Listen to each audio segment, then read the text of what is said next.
My landlord messed with the wrong tenant. Here's what happened. It wasn't supposed to be like this. After the divorce, I needed a fresh start, a place to call my own. I found a decent apartment in an old brick building, nothing fancy, but solid, with high ceilings and decent light. The previous building manager, Sarah, was a sweetheart. We went over the lease together, line by line. She explained everything clearly, even pointed out a few things I might want to negotiate. I felt good about it. Then Harrison showed up. He took over from Sarah a week after I moved in. He was the complete opposite: slicked back hair, expensive suit that looked a little too tight, and a permanent sneer. The first thing he did was plaster the building with new rules. Late fees double.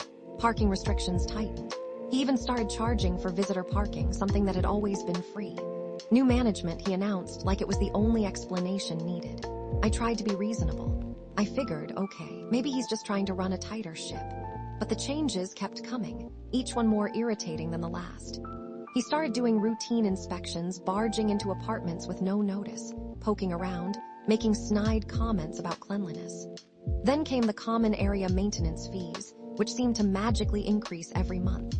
It was Maria Rodriguez, a single mom down the hall, who really got me thinking. Harrison was constantly on her back about late rent, even though she was usually only a few days behind.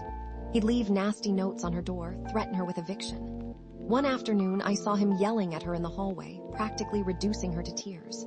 "Look, Mr. Harrison," I said, stepping in. "She's trying her best. Maybe you could cut her some slack." He turned to me, his eyes narrowed. "Mind your own business, Olson. You're not the building's social worker." That's when it started. The targeting. First, it was little things. Late night calls to my apartment about noise complaints, even though I was usually asleep. Then he started leaving notices on my door about lease violations, claiming I was leaving trash in the hallway, even though I always took it straight to the dumpster. I started documenting everything. Every phone call, every notice, every interaction. It was a habit I'd picked up from my job as a paralegal: always CYA, cover your assets. It turned out to be a good instinct. One Sunday morning, I woke up to a notice taped to my door: eviction. The reason? Operating a business from residential premises. Apparently, I was running some kind of illegal enterprise from my apartment, which was news to me since my biggest crime was ordering too much takeout. That was the last straw. I called my sister, Brenda. She's just finished law school and studying for the bar exam. "Brenda," I said, "I think Harrison's trying to screw me over." I told her everything. The harassment, the eviction notice, the feeling that he was deliberately trying to make my life miserable. "He can't do that, Mark," she said, her voice tight. "That's illegal. He's violating your tenant rights." She walked me through the relevant laws, the clauses in my lease, the documentation I'd need. She was furious. "He's counting on you not knowing your rights and just giving up." She was right. Harrison probably thought I was just some divorced guy down on his luck, an easy target. He was wrong. I started digging. I talked to other tenants, and it turned out I wasn't the only one being targeted.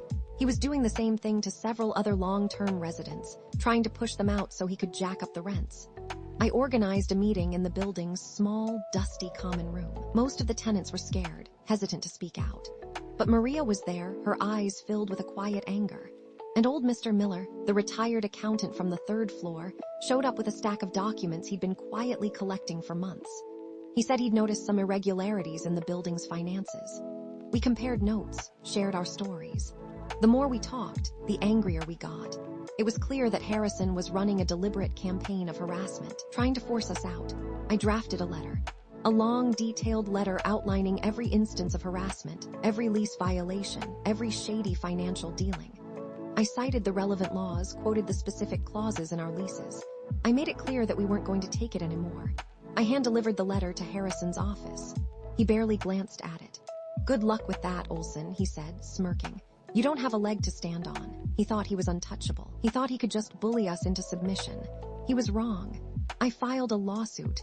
It was a David vs. Goliath situation.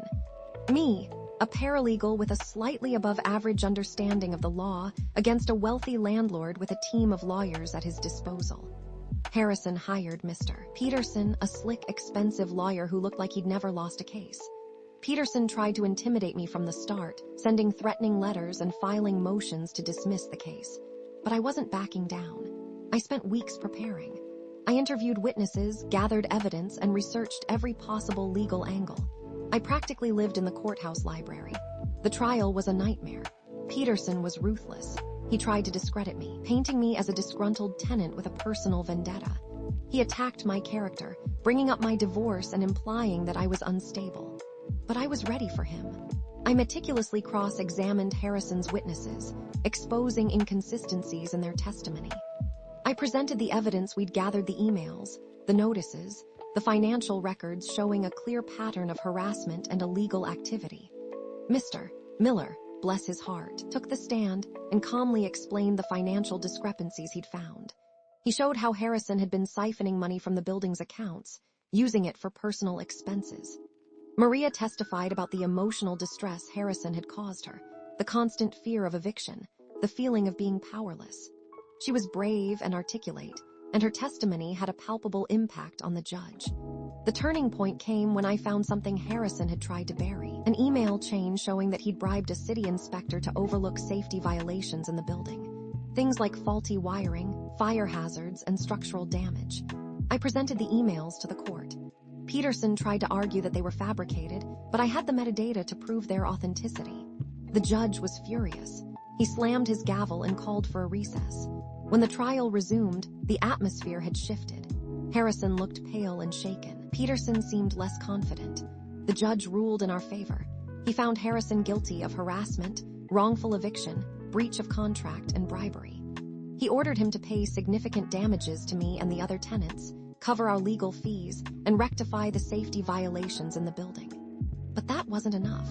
We demanded that Harrison be removed as property manager. The building's owner, finally realizing the extent of Harrison's corruption, had no choice but to comply. A few weeks later, Harrison was gone. A new, much more reasonable property manager took over. The building was repaired, the safety violations were fixed, and the atmosphere completely changed. Maria was able to catch up on her rent and start fresh. The other tenants felt safe and secure in their homes again. Brenda passed the bar exam. We celebrated with pizza and champagne in my apartment. She was so proud of me. "You really stuck it to him, Mark," she said. "You showed him that you can't just bully people like that."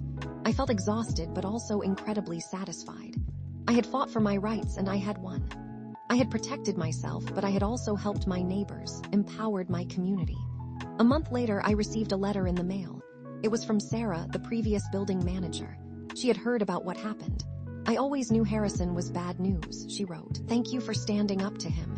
You did a good thing, Mark. A good thing for all of us. Now my apartment feels like home. It's not just a place to live, it's a symbol of resilience, a reminder that even when you're down, you can fight back. And sometimes you can win."